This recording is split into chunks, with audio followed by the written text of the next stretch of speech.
तो Excel problem में आपका स्वागत है। आज की प्रॉब्लम क्या है चलिए देखते हैं। यहां पर आप लोगों को क्वांटिटी दी है और आपको करना है इसका सम। अगर आप लोग यहां पर सम लगाएंगे तो देखिए क्या होता है। यहां पर आप सम लगा रहे हैं और आप लोग इस तरह से इसको सिलेक्ट कर रहे हैं और एंटर प्रेस करते हैं तो आपका आंसर नहीं आता। आंसर क्या आ रहा है? 0।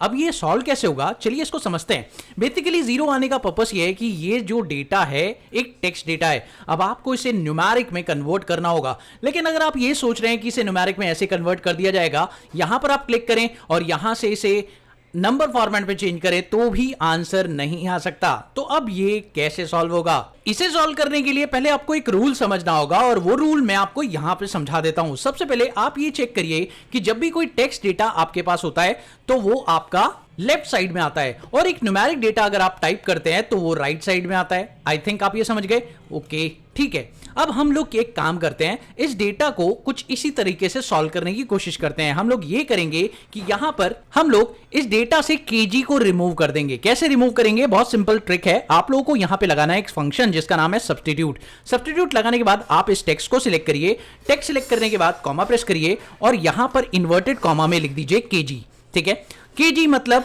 आप लोग केजी को रिमूव कर रहे हैं। ओके, आपका ओल्ड टेक्स्ट क्या है? केजी है। ठीक है, उसके बाद आप अपना न्यू टेक्स्ट बताइए। तो न्यू टेक्स्ट इस केस में आप लोग का रहेगा blank. Blank is the new text. आप लोगों ने ब्लैंक दे दिया। उसके बाद आप ब्रैकेट क्लोज करिए, एंटर प्रेस करिए और अब देखिए आप लोगों का जो केजी है आपके नंबर्स में से रिमूव हो चुका है। अब आपके पास रिजल्ट कुछ इस प्रकार दिखाई दे रहा है। लेकिन प्रॉब्लम मैंने आप लोग को अभी बता दी थी कि भैया अगर ये चीज आपको लेफ्ट साइड में दिखाई दे रही है तो इसका मतलब ये एक टेक्स्ट है, ये नंबर नहीं है। और ऐसा क्यों हुआ? बेसिकली आपने इसके ऊपर जो फॉर्मूला अप्लाई किया है वो एक टेक्स्ट फॉर्मूला है। जी हां, आपको यह बताना जरूरी है कि भैया टेक्स्ट फॉर्मूले कौन से होते हैं। तो अगर आप यहां पर चेक करें फॉर्मूला बार में तो यहां पर आप चेक कर सकते हैं टेक्स्ट के ये सारे फॉर्मूले होते हैं। यानी जो भी फॉर्मूला आप इसके अंदर देख रहे हैं ये सारे के सारे कौन से फॉर्मूले? टेक्स्ट फंक्शन से नहीं बोलते हैं टेक्स्ट फंक्शन। और अगर आप अपने डेटा पर कोई टेक्स्ट फंक्शन लगाते हैं तो बेसिकली यहां पर जो रिजल्ट आ रहा है वो एक टेक्स्ट में आ रहा है ना। तो अब आपको क्या करना है? आपका एक्सेल ये नहीं समझ पा रहा कि ये एक न्यूमेरिक वैल्यू है, तो आपको करना सिर्फ छोटा सा काम है। आप लोगों को इसके साथ कोई न्यूमेरिकल कैलकुलेशन परफॉर्म करनी है। That's it.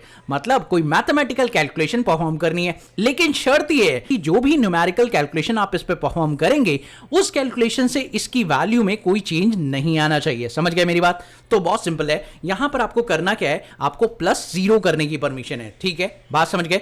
0 +0 करने से क्या हुआ? देखिए बहुत सिंपल सा काम हो गया ना। और अगर आप इसे ड्रैग करें तो ये लीजिए आपका सारा काम हो चुका है। यानी अब ये न्यूमेरिक में कन्वर्ट हो चुका है ना। क्लियर? आप लोगों को क्लियर हो चुका होगा, है ना। और यहां पे अगर मैं +1 करने के बजाय डिवाइड बाय 1 भी कर दूं तो भी भाई हमारा काम हो जाएगा। ये लीजिए, पर यहां पर मैं +1 नहीं कर सकता क्योंकि +1 करने से वैल्यू में चेंज आ जाएगा जो कि मुझे नहीं करना है। तो याद रखिए कोई भी न्यूमेरिकल कैलकुलेशन आप परफॉर्म कर रहे हैं तो उस न्यूमेरिकल कैलकुलेशन से आपके आंसर पर कोई इफेक्ट नहीं पड़ना चाहिए। और अगर ऐसा हुआ तो भैया आपका रिजल्ट गलत हो जाएगा। इसलिए आप लोगों को अपने मैथमेटिकल ऑपरेशन को परफॉर्म करना है, बस इतना करना है। तो जैसे ही आपने किसी टेक्स्ट फॉर्मूले पर अपना एक मैथमेटिकल ऑपरेशन परफॉर्म किया जिससे उसकी वैल्यू में कोई चेंज नहीं आया तो इसने इसे नंबर में कन्वर्ट कर दिया। अब आपको क्या करना है? अब आप इस पे सम लगा लीजिए क्योंकि अगर आप पहले इसे सम करते तो सम नहीं होता। मैं दिखाना चाहूंगा आप लोगों को। अगर आप इसे कन्वर्ट करने से पहले ही सम करने की कोशिश करते तो आप चेक करिएगा, मैं यहां पर सम लगा रहा हूं और आप देखिए मैंने इस पूरी की पूरी रेंज को सिलेक्ट किया है, एंटर प्रेस किया, सम नहीं हुआ। क्यों नहीं हुआ? क्योंकि भाई सीधी सी बात है, मैंने अभी आपको बता दिया था कि अगर आप इस पे मैथमेटिकल ऑपरेशन परफॉर्म करेंगे तभी ये सम हो सकता है, अदरवाइज ये सम नहीं हो सकता। तो यहां पर आप लोगों को क्या करना है भाई? कुछ ऐसा ऑपरेशन जिससे इसकी वैल्यू में चेंज नहीं आए। तो भैया मैंने +0 कर दिया है और +0 करने पर आप देखिए रिजल्ट बिल्कुल चेंज हो चुका है। लेकिन आप ये भी देखिए कि जो आंसर है वो भी आ रहा है, यानी टोटलिंग अपने आप निकल कर आ रही है। ठीक है, अब आप ये कहेंगे सर यहां पर तो आपने एक नया कॉलम क्रिएट कर दिया, तो आप नहीं चाहते कि एक नया कॉलम क्रिएट हो। तो चलिए मैं वो भी करके दिखा देता हूं। आप चाहते हैं कि मैं यहां पर इसका आंसर निकाल दूं इसी सेल के अंदर। ठीक है, तो ये कैसे होगा? बहुत सिंपल है। यहां पे लिखिए =सम। ठीक है, उसके बाद आप इसके अंदर सब्स्टिट्यूट नाम का फंक्शन डाल दीजिए।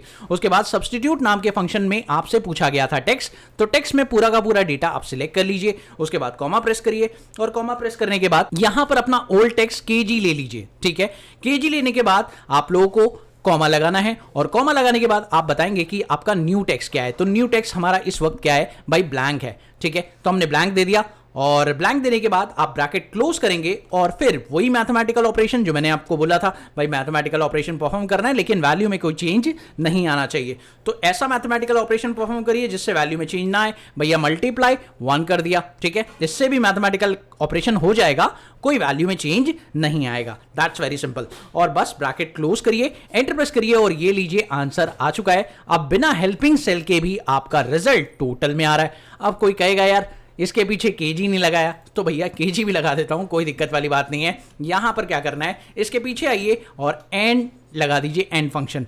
और एंड फंक्शन लगाने के बाद आपको केजी लगाना है, तो भैया इन्वर्टेड कॉमा में केजी लिख दीजिए। That's very simple as that. हो गया ना काम। अब लीजिए आपका काम भी हो गया और आपकी वैल्यू भी निकल कर आ गई टोटल में, है ना।